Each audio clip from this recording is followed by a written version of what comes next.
Léon, alors, on résume, besoin de travailler les rotations. Il peut y avoir deux exercices un peu d'échauffement. Je voudrais que tu t'amuses à faire des vrilles. Tu sais, on le faisait. Rotation, c'est un torque, on tourne. Hein.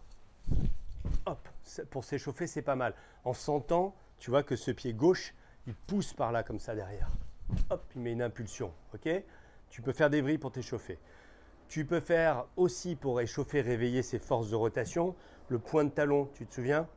Voilà, comme ça, tu soulèves, petit coup de wedge tranquille, hein, et à travers l'impact, à partir de l'impact, hop, vraiment basculer, talon gauche, pointe droite.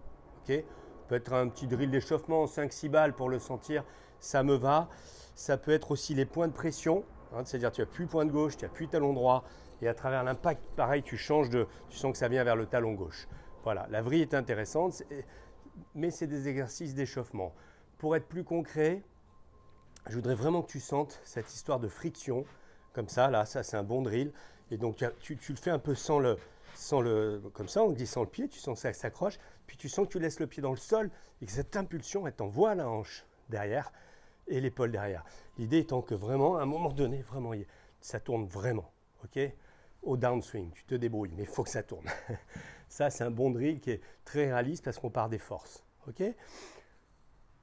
Tu peux aussi mettre une chaise derrière, tu vois, pour essayer d'aller taper avec la fesse. Pourquoi pas, d'aller taper assez tôt. C'est une question de timing, hein, parce qu'à un moment, tu tournes beaucoup, mais tard.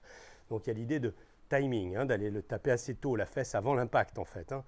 Tu peux le faire avec ton sac de golf, je sais pas, tu te cales un truc, un capuchon, tu vois, un club, comme ça, tu te bricoles quelque chose et poum, tu viens taper dedans. Si ça t'aide, hein, mais je ne suis pas sûr que ce soit nécessaire, mais ça peut être des bons repères.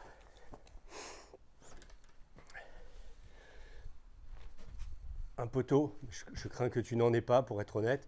Et c'est pareil, je te dis, c'est une question de timing. Il faut vraiment que tu viennes le taper avant d'avoir tapé la balle. Hein. Okay, un autre en quel je crois plus. Attends, il faut que je pousse tout ça. Voilà, parce que j'ai tout cassé. Pour vraiment donner des infos à ton cerveau, c'est le drill de l'impact. Tu te mets en position avec ton fer 7, tu te lèves, tu tournes complètement. Ok, tu vois. Mais j'ai gardé les yeux là. Hein. Je m'incline vraiment derrière la balle. Intérêt, c'est que tu vas démarrer ton swing dans cette position très tournée, ok, et les mains en avant. Pour à gauche, main en avant, ok. Puis tu libères les genoux et tu as vraiment le sentiment de passer très tourné comme ça. Ok, ça se fait aussi travailler cette sensation d'ouverture à l'impact. Voilà, ça, si j'oublie rien, pour le haut du corps, et un exercice qui va lier un peu tout. Hop. Pour toi, serait ce finish by à gauche. Tu peux mettre une serviette sur les deux bras ou que le bras gauche. Hein. Franchement, ça peut aller que le bras gauche. Mais l'idée, là je vais le mettre sur les deux pour que ce soit plus simple, tu connais, hein, mais sur tes coups de fer, d'aller vraiment sentir que tout tourne en même temps, que tes bras tournent avec ton corps, ok, et qu'ils finissent bas à gauche, sous l'épaule. Tu peux le faire aussi avec un ballon, parce qu'il y a beaucoup une question de connexion. Là, c'est vrai que ça ne connecte pas forcément les bras et le corps, mais quand même, ça te donne l'idée aussi, avec un ballon, d'aller finir bas et à gauche. Voilà, ça, c'est les travails du corps. Maintenant, on vient sur le travail au niveau des poignets, qui est plus délicat parce qu'il est hors de question de perdre le lag. J'avoue qu'un accessoire qui est fantastique, c'est le Pro Sander de Sean Foley. Alors, écoute, on en parlera. Là, tu mets ça, ça te place les poignets, tu le mets au niveau du poignet droit. Là, tu peux faire ta flexion de main droite et ça va te placer les poignets en l'élan sur un angle de 51 degrés, exactement l'angle parfait. Okay, l'idée, c'est que je viens placer ma main dans la poignée, comme ça, et je la garde le plus longtemps possible. À la delivery position, j'ai tourné le corps, et tu vois la face et le dos de la main à 45 degrés. Toi, tu es un peu là, donc il faut aller fermer. Okay, 45 degrés. Et l'intérêt de cet outil, dans ton cas, c'est d'avoir l'impression que tu gardes ce contact le plus longtemps possible dans la traversée.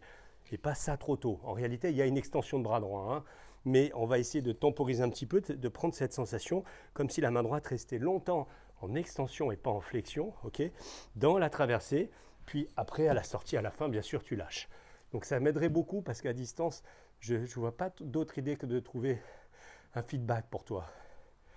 Cet accessoire vient accompagné d'une petite boule pour la connexion aussi, qui fait que tu peux aussi avoir cette impression de garder la pression de l'avant-bras droit dans le gauche, ce qui en général, quand on fait flexion, donc trop tôt, en général ça déconnecte. Donc c'est assez intéressant aussi pour toi, les deux outils, voir il a un ballon là qu'on peut mettre.